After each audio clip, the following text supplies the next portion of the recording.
잘 지내셨죠? 반갑습니다. 조금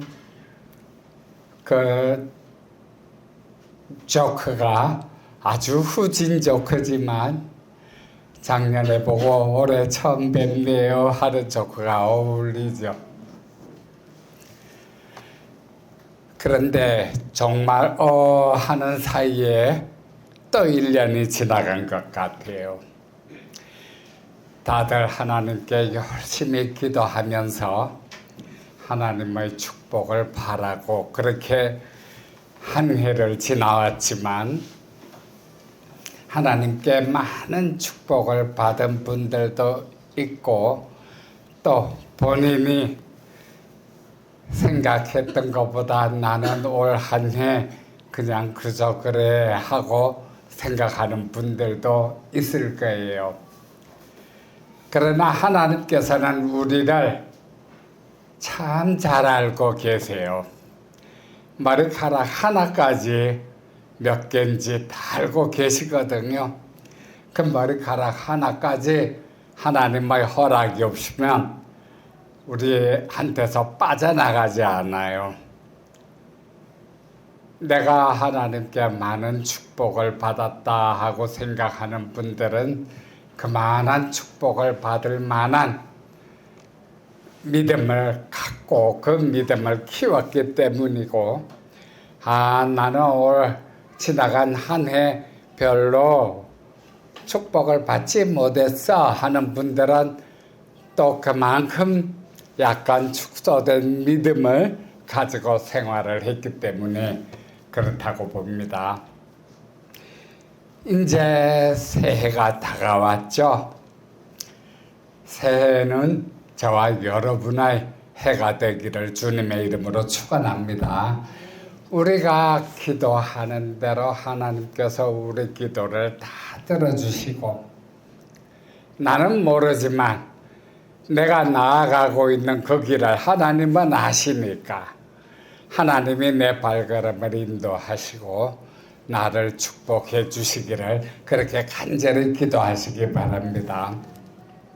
오늘 그 말씀의 제목은 하여성교회의 교훈이에요.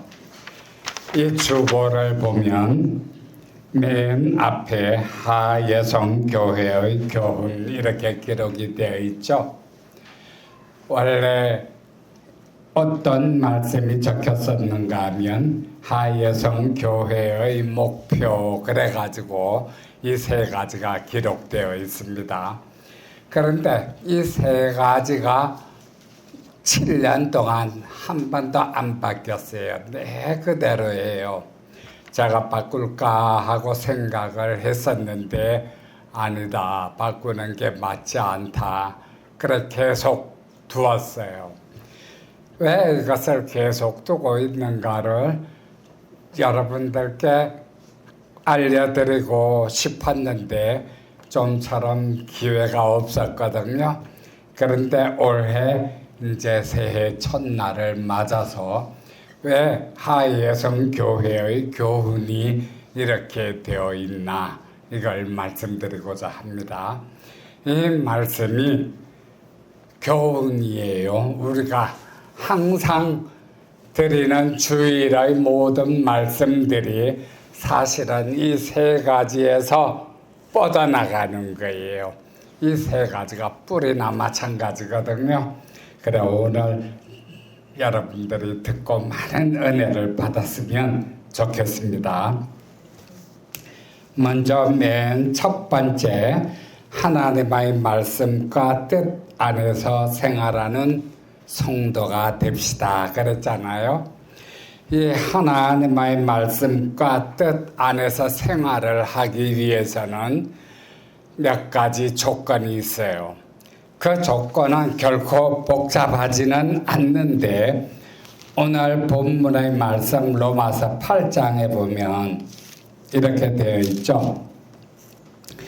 이와 같이 성령도 우리의 연약함을 도우시나니 우리는 마땅히 기도할 바를 알지 못하나 오직 성령이 말할 수 없는 탄식으로 우리를 위하여 친히 간구하시는도다. 우리 자신이 하나님께 애를 써서 나아가려고 하면 그것은 내 자신의 노력이 될 뿐이고 실제로 하나님께 나아가는 그 길은 힘들 수밖에 없어요. 그러나 성령님이 우리와 함께 하시고 성령님께서 인도하시는 대로 따라가잖아요. 참 수월하게 가요. 왜냐하면 성령님께서 하나님이 무엇을 기도하기를 바라시는지를 알고 나를 위해서 하나님께 기도드리거든요. 그게 그 다음에 나와 있는 구절이에요. 우리는 마땅히 기도할 바를 알지 못하나 오직 성령이 말할 수 없는 탄식으로 우리를 위하여 친히 간구하시느니라. 그래서 우리가 성령님께서 나를 위하여 하나님 앞에 간구하시기를 바라고 하나님 앞에 기도드리는 거거든요. 그러면은 하나님께서 우리의 기도를 참 빨리 들으세요. 응답을 빨리 해주시죠. 그 다음에 27절에 보면 마음을 살피시는 이가 성령의 생각을 아시나니 이는 성령이 하나님의 뜻대로 성도를 위하여 간구하심이니라 그랬잖아요. 성령의 생각을 하나님께서 너무 잘 아시는 게 왜냐하면 성령님이 하나님의 분신이거든요. 삼위일체라 그랬잖아요. 하나님, 예수님, 성령님. 이 분신이기 때문에 성령님이 생각하는 것을 하나님이 너무 잘 알아요. 그래서 성령님이 말할 수 없는 탄식으로 우리를 대신해서 기도드릴 때에는 하나님께서 그 탄식의 기도, 우리 심령의 기도를 다 들으시고 응답해 주시는 거거든요. 마음을 살피시는 이가 성령의 생각을 아시나니 이는 성령이 하나님의 뜻대로 성도를 위하여 간구하심이니라. 그래서 첫 번째로 하나님의 말씀과 뜻 안에서 생활하는 성도가 됩시다. 이 말씀이 무엇인가 하면 성령님의 뜻대로 우리가 성령님의 인도하심 안에서 생활하자 하는 이야기거든요. 그러면 하나님이 우리 기도를 들으시고 허락해 주실 거예요. 이 말씀은 다시 한번 바꾸면 무슨 이야기인가 하면 하나님의 가족이 되자, 다 같이 하나님의 자녀가 되자 이 이야기예요. 우리가 우리 애기들이 하고 울잖아요. 부모님은 잘 알아요. 그 애기가 왜 우는지, 그죠? 그 울음소리만 들어도 배가 고프구나. 추운가 보구나. 저절로 알죠. 그래가지고 그 충족을 시켜줘요. 아기가 무엇을 바라는가 알고 충족을 시켜주는데 우리가 하나님의 가족이라면 우리가 심령으로 아파하고 괴로워하고 힘들어할 때 하나님이 우리를 그냥 두시지 않죠. 하나님이 오셔서 위로를 해주시고 어루만져 주시고 안타까워해 주시는 거예요. 그렇게 해주지 않는 하나님은 사실은 계시지 않는다고 봐야 되거든요. 왜냐하면 부모가 돼서 자식을 함부로 내버려 두는 부모는 없죠. 이 세상에 있긴 있는데 그건 이제 극소수죠. 대개 부모는 자녀가 너무 귀하잖아요. 하나님도 똑같아요. 하나님의 자녀들은 정말 하나님이 그 자녀가 눈을 떠서 다시 하루 생활하고 잠들 때까지 함께 하시면서 끊임없이 돌보아 주십니다. 그것을 저와 여러분이 굳게 믿으시기 바라요.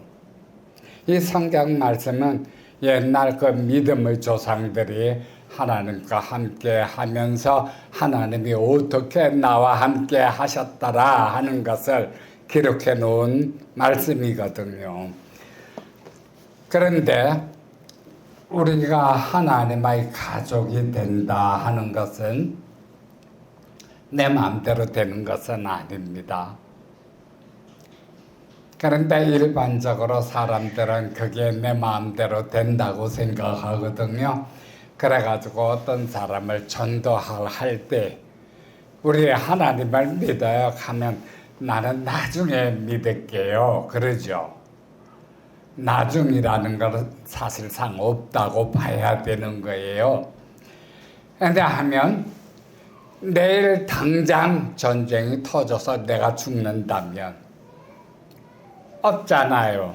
안 믿고 죽었는데. 그렇죠? 길을 가다가 교통사고로 내가 죽을 수도 있고. 이것은 우리가 천국을 예비해 놓는다는 개념하고 좀 만든 개념이에요. 그러나 하나님의 택한 자녀들은 하나님이 지켜주시는데 성령님을 보내주셔서 하나님께로 인도하십니다. 그래가지고 그 다음 말씀이 우리가 알거니와 하나님을 사랑하는 자 28절이에요.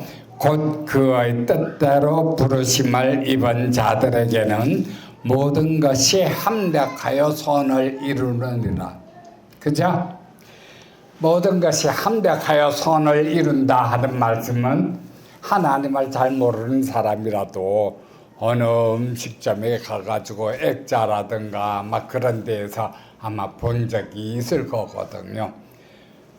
하나님을 믿는 자는 모든 것이 합력하여 선을 이루느니라.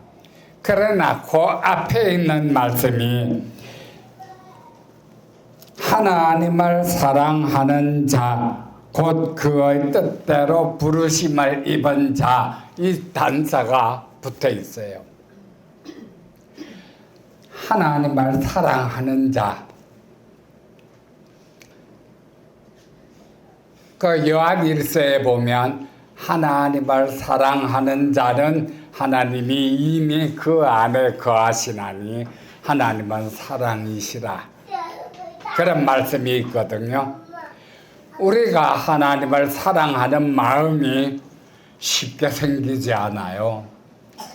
정말 아침에 눈을 딱 뜨면 그 아침에 눈을 뜨면서 감사해서 하나님 잘 주무셨어요 하는 기도가 절로 나오고, 그리고 일어나면 밤새 보살펴 주신 하나님이 너무 감사해서 하나님 감사해요 하는 마음이 저절로 우러난다면 하나님을 진짜 사랑하고 있는 거예요. 우리가 사랑하는 남자 혹은 사랑하는 여자와 함께 사귀어 본 적이 있죠. 사랑에 빠지면 그 남자 그 여자밖에 안 보이는 거예요. 눈에 콩깍지가 씌인 것처럼. 눈을 떠도 아침에 눈을 뜨면 그 남자도 일났을까 혹은 그 여자도 지금 뭐 하고 있을까 생각부터 하고 잘 때까지. 하나님을 사랑하는 자, 그 사랑하는 마음이 똑같아요. 우리가 처음 하나님을 만났을 때 얼마나 그 마음이 하나님께로 향하든지, 그냥 낙서하다가도 하나님하고 낙서가 나오고 정말 하나님이 너무 고맙거든요. 그럴 때 하나님께서 우리와 함께 거하시고 우리를 하나님의 자녀로 거듭나게 해주시는 거예요. 나는 하나님의 가족입니다. 하나님의 귀한 자녀입니다. 이런 마음이 저와 여러분의 깊은 잠재 의식 속에서 우러러 나기를 주님의 이름으로 축원합니다. 그것은 진짜 하나님을 사랑할 때 그런 마음이 우러러나는 거예요. 그래서 이 교훈이 하나님의 말씀과 뜻 안에서 생활하는 성도가 됩시다. 하나님의 말씀과 뜻 안에서 생활할 때에는 우리의 기도를 하나님께서 다 들어주세요. 우리가 하나님의 가족이 되어서 하나님의 자녀가 되잖아요. 그러면은 주님이 길가의 들풀도 한번 네가 바라봐라. 솔로몬의 영광도 이 들풀만 못하였느니라 그러거든요. 하나님이 이 들풀에게 입힌 그 아름다움, 솔로몬의 영광이 그것보다도 못하다는 거예요. 그만큼 하나님이 우리를 자녀로 삼으셨으면 우리 기도를 다 들으시고 심령의 그 기도까지 헤아리셔서 전부 다 응답해 주실 줄 믿습니다. 그 다음 두 번째로는 주 안에서 교회와 화목한 성도가 됩시다. 이 말씀은 무엇인가 하면 우리가 하나님의 자녀가 되기 위해서는 하나님 안에서 태어나는 것이 중요하다 그랬잖아요. 그것은 내 마음대로 안 되는 거지만 하나님께서 낳아주시면 내가 거듭날 수 있는 거거든요. 이 부분은 한번 말씀을 찾아볼게요. 요한복음 3장이에요. 3장 3절부터 한 목소리로 크게 읽어볼게요. 예수께서 대답하여 이르시되 진실로 진실로 내게 이르노니 사람이 거듭나지 아니하면 하나님의 나라를 볼 수 없느니라. 니고데모가 이르되 사람이 늙으면 어떻게 날 수 있사옵나이까? 두 번째 모태에 들어갔다가 날 수 있사옵나이까? 예수께서 대답하시되 진실로 진실로 내게 이르노니 사람이 물과 성령으로 나지 아니하면 하나님의 나라에 들어갈 수 없느니라. 아멘. 사람이 거듭나지 아니하면 하나님의 나라를 볼 수 없다 그랬잖아요. 그러니까 니고데모라는 그 범리사가 예수님한테 묻는 거예요. 아니 사람이 늙으면 어떻게 다시 날 수 있습니까? 어머니 뱃속에 다시 들어갔다가 다시 태어날 수 있습니까? 이렇게 묻는 거예요. 그러니까 예수님 대답이 사람이 거듭난다 하는 것을 기이하게 생각하지 마라 하고 말씀하셨는데 그 전에 예수께서 대답하시되 진실로 진실로 내게 이르노니 사람이 물과 성령으로 나지 아니하면 하나님의 나라에 들어갈 수 없느니라 그랬거든요.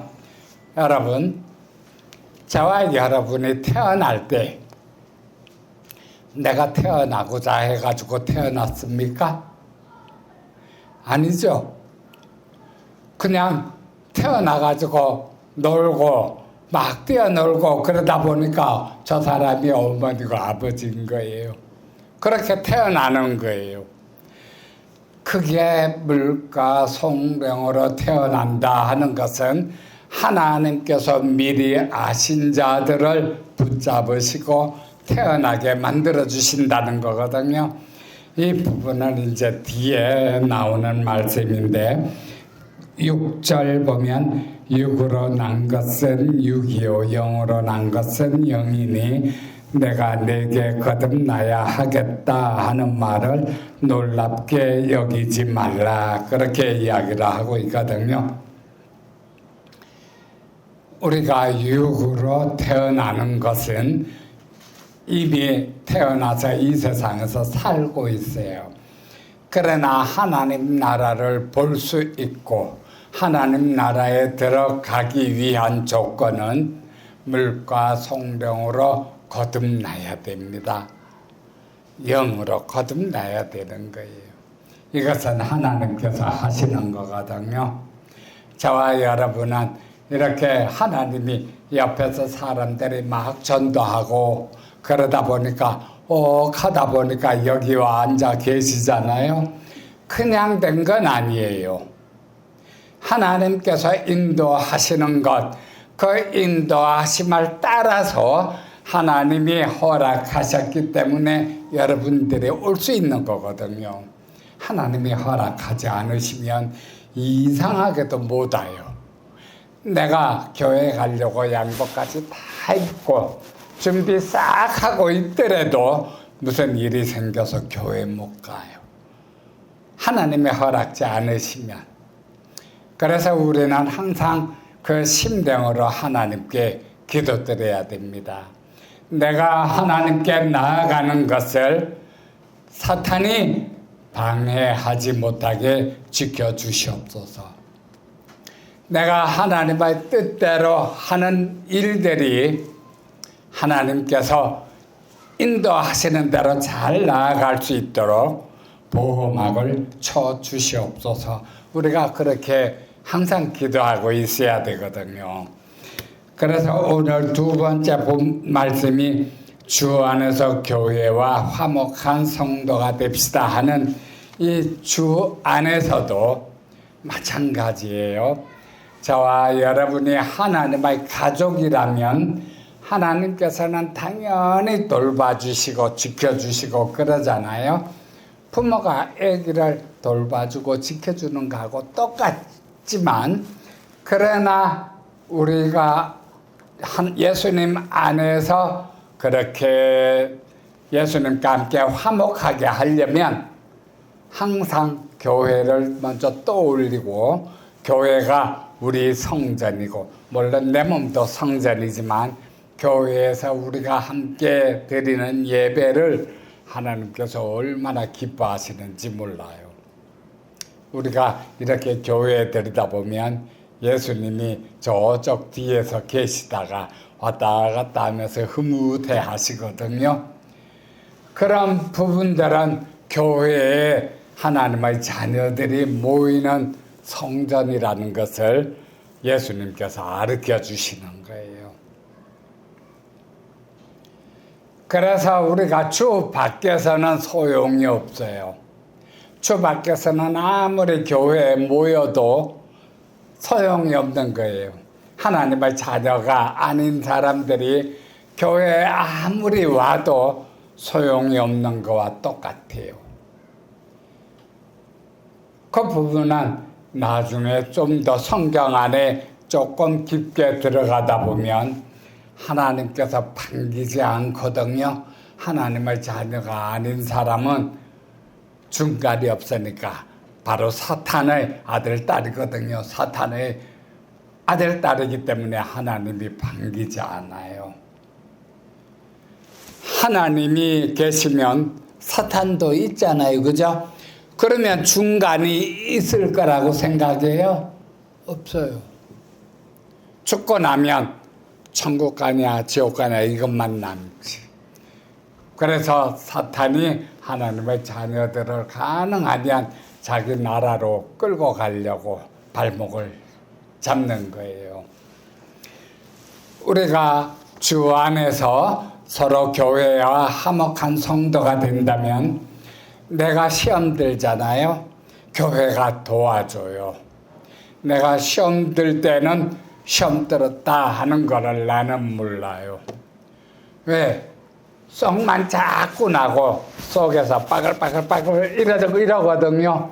그러면 내가 시험 들었구나 하고 생각하면 기도해서 나올 수도 있는데 그걸 잘 몰라요. 그런데 교회에서 동료들이 가가지고 막 이야기하고 다시 편한 마음을 편한 상태로 만들어주고 그래서 그 시험에서 쉽게 빠져나올 수 있게 그렇게 교회가 도와주거든요.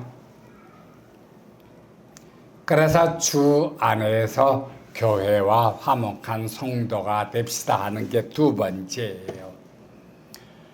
그 다음에 마지막의 것은 우리가 일반 교회에 가도 참 쉽게 설교를 듣는 내용들입니다. 마지막은 스스로의 마음과 믿음을 잘 지키는 성도가 됩시다 그랬잖아요.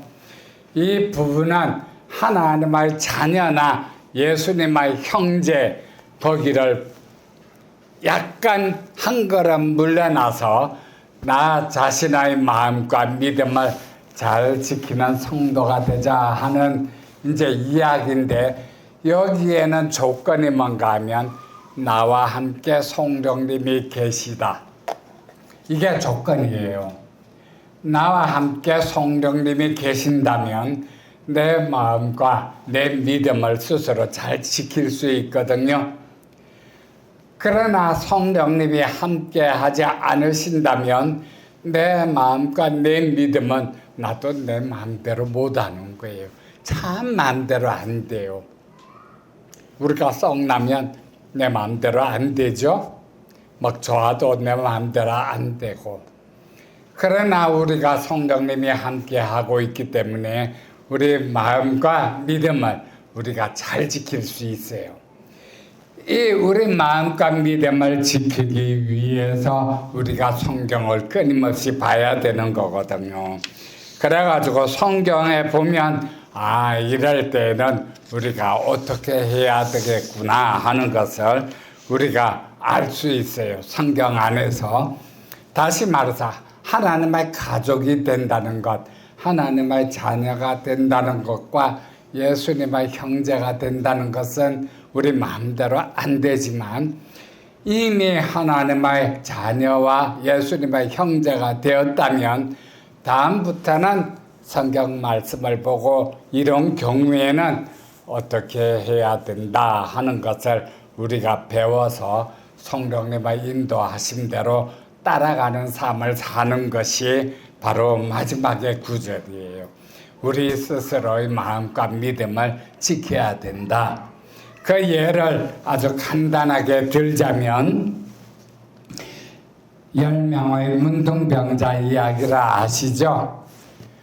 문둥병자 10명이 있었는데 지나가다가 예수님을 만났어요. 10명이. 그런데 예수님인 줄 알고 고쳐주소서 해서 예수님이 고쳐줬어요. 자기 병이 나은 줄 알고 이 10명이 기뻐서 돌아갔거든요. 문둥병이었다가 나은 그 기쁨, 아마 우리도 별로 상상이 잘 안 될 거예요. 직접 문둥병 안 걸려봤으니까. 근데 상상을 해보면 내가 문둥병에 걸렸는데 하나님을 만나니까 고쳐주셨다. 그 기쁨은 진짜 기쁠 거예요. 그죠? 그런데 돌아가다가 한 명만 돌아와가지고 예수님한테 막 고맙다고 인사를 했거든요. 예수님이 그 사람한테 이야기를 하는 거예요. 10명이 다 고침을 안 받았냐? 그런데 9은 어디 가고 너 혼자냐? 너는 구원받았다. 만약에 예수님이 하신 이 말씀이 9은 어디 갔냐 하고 질책하시는 말씀이라면 문둥병이 나도 아무 소용없죠. 그죠?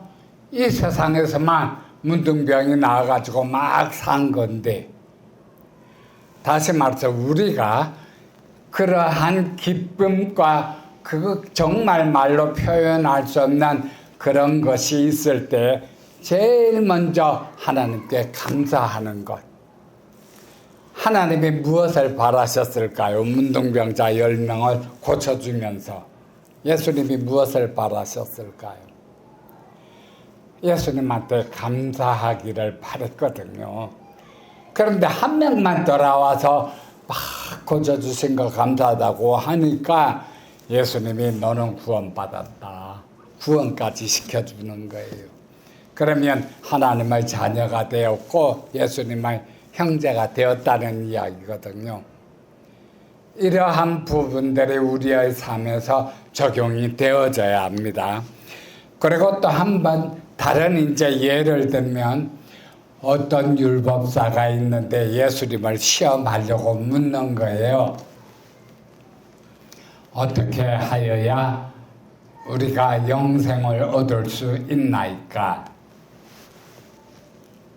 예수님한테 우리가 어떻게 해야 영생을 얻을 수 있습니까? 하고 묻는 거예요. 이렇게 질문할 때는 그 사람의 마음을 주님께서 미리 다 아시고 질문하는 거거든요. 예수님이 나를 시험하는구나 하고 생각을 해서 대답을 하시는데 너희 율법에는 무엇이라 그러느냐? 대답이 우리 율법에는 하나님을 사랑하고 내 이웃을 사랑하라 그렇게 기록이 되어 있습니다. 예수님이 그러면 가서 하나님을 사랑하고 내 이웃을 사랑해라 그러면 된다 말씀해 주는 거예요. 그런데 그 율법사가 사랑하고 이야기를 할 때 정말 사랑이 있었을까요? 없었죠. 그래서 예수님이 아시고 너는 그렇게 하나님을 사랑하고 내 이웃을 사랑해라 말씀하신 거거든요. 이 부분은 우리가 평소에 살아가면서 하나님과 예수님에 대해서 어떠한 마음을 갖고 살아가느냐 하는 부분하고 굉장히 연결이 됩니다. 이 부분은 부자 관리가 나와서 예수님한테 어떻게 해야 영생을 얻겠나이까 하고 똑같은 질문을 했어요. 그때 예수님이 내가 가진 것을 다 팔아서 가난한 자들에게 나눠주고 너는 나를 따르라 그랬거든요. 그 전에 관리한테 질문하기로 너희 법에는 뭐라고 해놨냐? 계명에는 무엇이라고 해놨냐? 계명 10계명 이야기를 관리가 예수님한테 하면서 내가 이 계명을 다 지켰나이다 그러잖아요. 그러니까 예수님이 하신 말씀이 한 가지 부족한 게 있다. 네가 가진 걸 다 팔아서 나눠주고 너는 나를 따르라. 그러니까 예수님은 심히 부자라서 그 관리인이 심히 부자라서 근심하며 돌아갔더라 그랬거든요.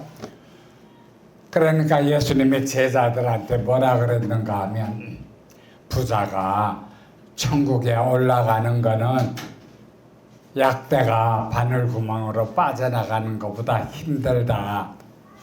예수님이 그렇게 이야기를 했어요.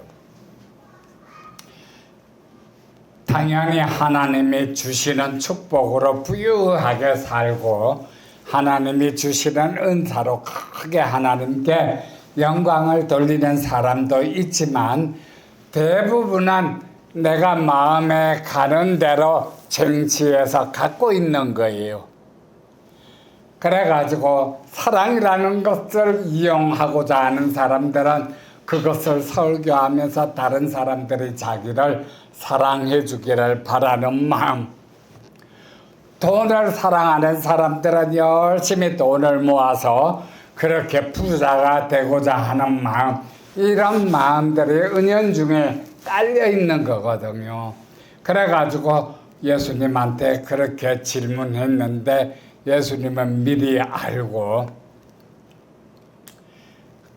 그 마음 가는 대로 대답을 해준 거예요. 너는 다 팔아서 나눠줘라. 그게 부족하다. 율법을 다 지켰는데 그게 부족하대요. 저와 여러분 같으면 내가 가진 게 이만큼인데 예수님이 오셔서 네가 가진 걸 다 나눠주고 너는 나를 따르라 할 때 따를 수 있을까요? 따를 수 있다고 생각하시는 분?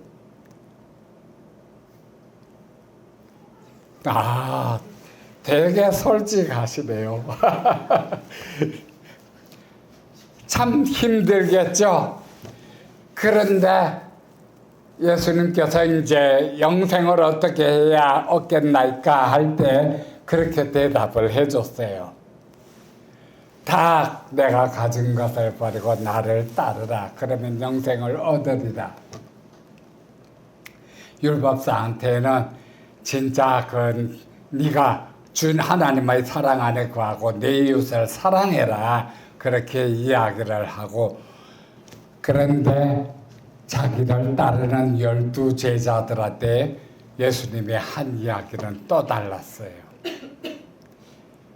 어떻게 달랐는가 하면 예수님이 베드로가 예수님을 3번 부인했잖아요. 그죠? 예수님이 십자가에 달리시기 전에 3번을 부인했는데 나중에 예수님이 부활 승천하셔가지고 제자들한테 와가지고 이야기를 해요. 베드로한테. 베드로야, 네가 나를 사랑하느냐? 그러니까 베드로가 내가 주를 사랑하나이다. 그러니까 예수님이 내 양을 먹이라. 그러고 난 다음에 그걸로 끝나는 게 아니라 또 질문해요. 베드로야, 네가 나를 사랑하느냐? 2번째 질문하니까 베드로가 내가 예수님을 사랑하나이다 하니까 예수님이 내 양을 치라 그랬거든요. 그러고 난 다음에 그걸로 끝난 게 아니라 또 한 번 더 질문하세요. 베드로야, 내가 나를 사랑하느냐? 그러니까 베드로가 겁이 턱턱 나는 거예요. 내가 예수님을 3번 부인했었는데 이렇게 끊임없이 자기를 사랑하냐 하고 질문하니까 찔리기도 하고 겁도 턱턱 나고, 그래가지고 베드로가 사랑하나이다 하지 못하고 내가 주를 사랑하는 것을 주께서 아시나이다 하고 그렇게 애둘러서 대답을 했거든요. 그랬더니 이제 예수님이 하신 말씀이 너는 젊어서는 네 갈대로 다녔거니와 늙어서는 남이 너의 띠를 띄우고 네가 팔을 벌리고 네가 원치 않는 대로 데리고 갈 것이다. 예언을 해줘요. 네가 어떻게 십자가에 매달려서 하나님께 영광을 돌릴 것이다. 그것을 그렇게 이야기를 해준 거예요. 베드로가 그 이야기를 듣고 가만히 생각해 보니까 좀 속상하거든요. 진짜 내가 가는 길이 그 길이라면 감당하지 못할 것 같으니까. 그래가지고 예수님하고 같이 걸어가다가 가만히 보니까 사도 요한이 예수님을 따라가고 있으니까 사도 요한 보고 베드로가 예수님한테 질문하는 거예요. 주여, 저 사람은 어떻게 되겠나이까 하고 궁금해가지고 우리가 예수님이 너는 그렇게 나를 따르라 하면 따르면 되는 거예요. 그냥 그렇게. 그런데 사람이니까 저 요한은 어떻게 될지 참 궁금하니까 예수님이 요한을 이 땅에 그냥 내버려 둔다 해도 나한테 무슨 상관이냐. 너는 그냥 나를 따르라. 너는 그냥 나를 따르면 된다. 그렇게 이야기를 하는 거예요. 제자들한테는 예수님이 그렇게 말씀했어요.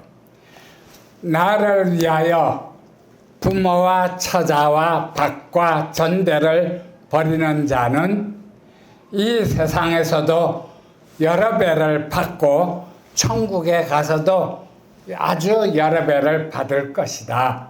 그게 제자들한테 한 말이에요. 다시 말해서 제자들은 그 말씀을 듣고 나중에 전부 다 순교했잖아요.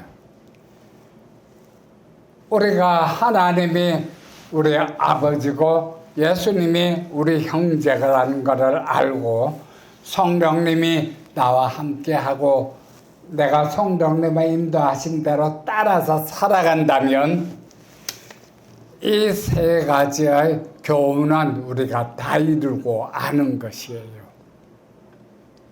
우리가 기도드릴 때 하나님 아버지 그러잖아요. 하나님하고 아버지 할 때 참 진짜 그 아버지가 막 돌아가신 지 10년, 20년 된 아버지를 애타게 찾는 것처럼 아버지 하는 그런 마음이 들어가면 하나님은 영원히 죽지 않으신 분이니까 우리 옆에서 대답을 해 주실 거예요. 그리고 우리를 진짜 자녀를 껴안아 주시는 부모처럼 그렇게 껴안아 주실 거예요. 그래서 육신의 아버지도 나한테 잘해줄 건데 떡을 달라 하는데 돌을 줄 부모가 어디 있냐. 하물며 너희 천부가 너희들한테 그렇게 함부로 버려두겠느냐. 하나님의 하신 말씀이거든요. 우리가 이 말씀을 마음에 굳게 새기고 어떤 어려움이 있을지라도 살아계신 하나님께 기도드리시기를 주님의 이름으로 축원합니다. 우리가 그렇게 하나님의 자녀로서 또 예수님의 형제로서 성령님이 인도하시는 대로 그렇게 살아간다면 우리의 마음과 믿음을 애써서 지키려고 하지 않아도 이 세 번째처럼 그렇게 하지 않아도 저절로 그 길을 따라가는 거예요. 예수님이 평탄케 해주신 그 길을 우리가 저절로 따라가는 거예요. 그렇게 따라갈 때는 주위에 눈을 돌릴 필요는 없어요. 주님께서 나를 따르라 하셨기 때문에 주님의 모습만 바라보고 하나님만 바라보고 그렇게 열심히 가다 보면 하나님께서는 내가 원하는 것을 다 이루어 주실 거예요. 오늘 새해 첫 주를 맞이해서 저와 여러분에게 이러한 축복이 정말 풍성하게 흔들어 넘치도록 있기를 주님의 이름으로 축원합니다. 함께 기도하겠습니다.